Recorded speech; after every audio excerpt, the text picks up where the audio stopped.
এ ফেরেশতা, এ জমিন, তোমরা যারা জমিন ধ্বংস করে দিতে চাও, আমি আল্লাহও দেখতেছি কেমন গুনাহ হইতেছে। যেই মানুষে আমি আল্লাহ এত আদর করে বানাইলাম, আসমান আল্লাহ বানাইছেন কুন ফায়াকুন বইলা, ফেরেশতাও আল্লাহ বানাইছেন কুন ফায়াকুন বইলা, জমিন আল্লাহ বানাইছেন কুন ফায়াকুন বইলা, কিন্তু আমারে আপনারে আল্লাহ পাক কুন ফায়াকুন বইলা বানায় নাই। আমাকে আপনাকে যখন আল্লাহ বানাইছে, খালাকতু বিয়াদাইয়া, আল্লাহ বলে আমি আমার নিজের হাত দিয়া বান্দা বান্দিরে বানাইছি।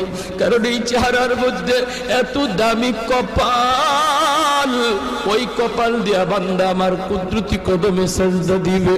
এই কপালটার এত দাম, এই কপাল কুন ফায়াকুন বললে হয় না, এই কপাল ফেরেশতাদের হাতে বানাইলেও হয় না, আমি আল্লাহ নিজের হাতে বানাইছি।